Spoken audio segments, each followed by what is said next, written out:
Alright, after playing with Lightning Merlin for a bit, I'm pretty much convinced that she is the new Meliodas, or at least a equal competitor to him.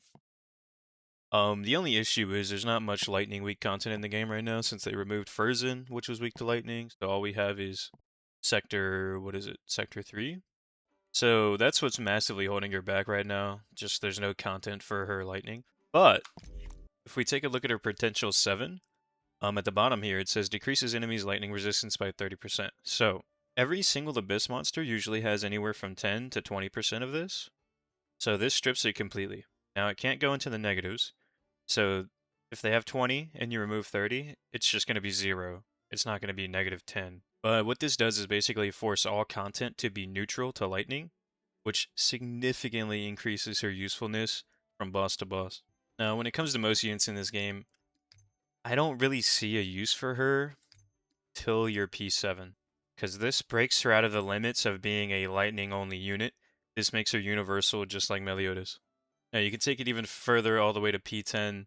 This is where she just becomes absolutely insane, bar for bar competitor with P9 Melee. So if you have a bunch of summons and you skipped Meliodas or don't have high potential, P7 Merlin would be the next best thing for you. Now another bonus is you build her exactly like Meliodas. So for rolls you're looking for normal skill, crit damage, and lightning attack could be the 4th line or crit rate if you get a god roll. I still have to roll the outfit, but getting like a 1 of 3 for now is fine, like normal skill or crit damage. Trying to get the outfit to level 2 or 3, obviously very important. The quality actually matters a lot on her outfit. I'd probably shoot for like 125 or at least 120. I've been testing out this chest versus the GALLAND top, and this chest seems to be slightly better. She also gets a lot of crit chance from her base kit, so we can afford to drop the GALLAND top. It's only a 5% drop from the Drake boss on hard, and I'm not even sure if this is good at level 1, because this is the only one I have, and it happened to be a god roll. Chance, of course, we're still just using the one Melee uses. Some decently high roll at level 2 or level 1, it doesn't matter. This chance-based roll is the most important part about it. And we always are running Dark Chaos level 2 or level 3, and we're running a double crit damage ring as well. My support units, their build really never changes. They're just on magic and first strike books. Magic everywhere that you can get it. Magic here. Magic here. Just all magic, and if they're Hauser or Daisy, put these boots on them for the longer debuff. All of my outfits that matter are level 3 now. But in one of my previous videos, I did like a showcase on her build and what she did in the raid. But this is just going to be a direct comparison to Meliodas inside of like normal content. So the main issue right now is this guy's weak to dark. This guy's weak to dark. This guy's weak to dark. Like, we don't have any really options, right? Galland is literally our only like test comparison. And I guess Gila, but like Gila just gets blown up now. They've nerfed her health so much. So we really have no point of comparison except for sectors and gallons. So I guess we'll be going over that. So in situations like this where the enemy isn't weak to lightning or dark, Merlin actually has the upper hand because she strips their resistance.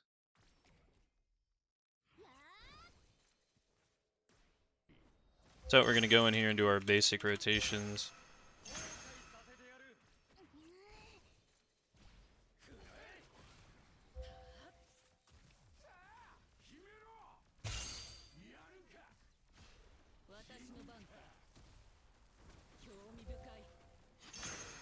And he's gone.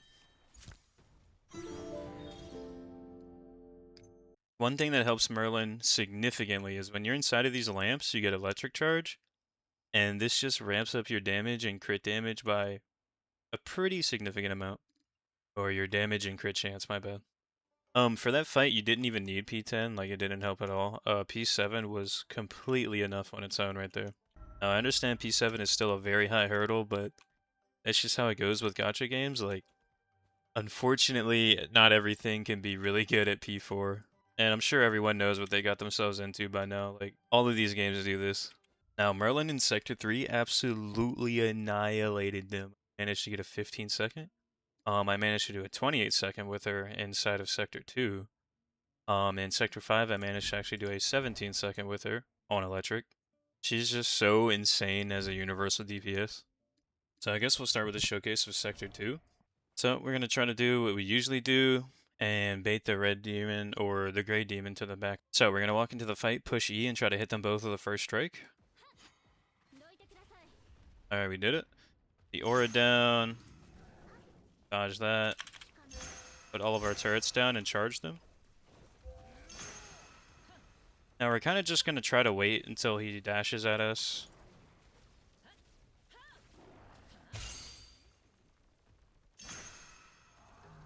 Okay. Well, he didn't dash at us a single time. So no matter what you do on things like this, it always requires some sort of finessing in order to get the good conditions you want, but you'll see eventually when I get the run that the damage is just incredible.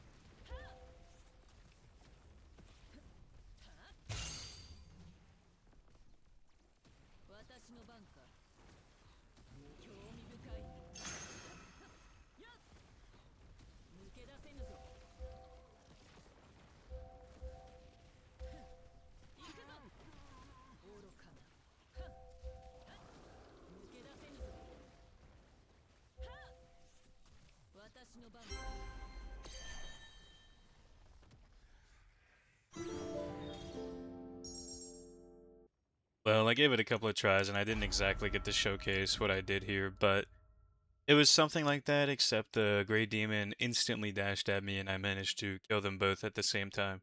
A bunch of luck involved in that, but you get the idea. Now, I've already shown Sector 3 in a previous video. They literally just die instantly in like one hit.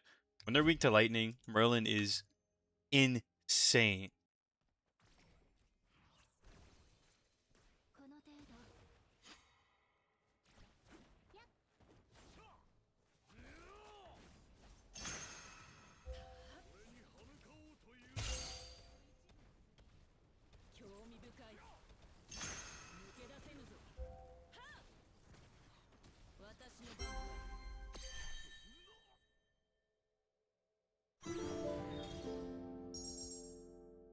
Now with the combination of that previous video that I just made on her and this, you can kind of see that she's shaping up to be very good. If we get more lightning content, she is going to skyrocket. But all three of her kits are usable. Her fire is insane for burst and DPS. Her lightning is an insane universal DPS. And her ice is like best in slot for the raid. So if you end up getting her P7 or P10, she has a use in every single one of her weapons. Meliodas, on the other hand, is only on longsword. He's only melee range. If you get stunned out of your E, you have to stand there for 30 seconds. But with Merlin, it's so forgiving. You have so much range on your lightning. Now, unfortunately, when you take her into dark content, she is worse than melee. But if your melee's P4 and your Merlin's P7, then I think even then she will be better. So with these type of dungeons, we're just going to do our typical setup. We're going to try to make as much magic as possible before we actually get into the boss. Now, once we get in here, we're going to want to shoot an E at the ground.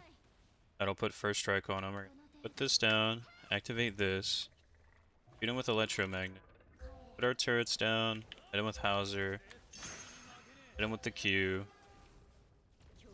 There's some normal E's for fun. We're going to do our combo out here.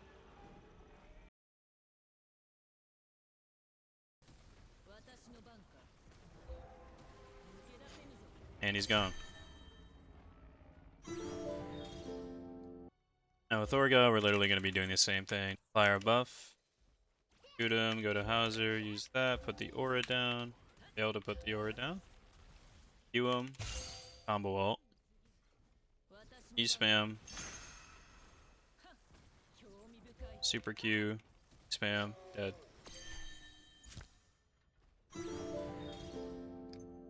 The only thing that's actually a significant difference is Dragon. For some reason, Dragon just really does not get hit by the lightning. I don't think he actually has like a hitbox up here on like his wings and back and stuff. So it feels like the lightning kind of just misses a lot. So this is the one case where melee is probably much better.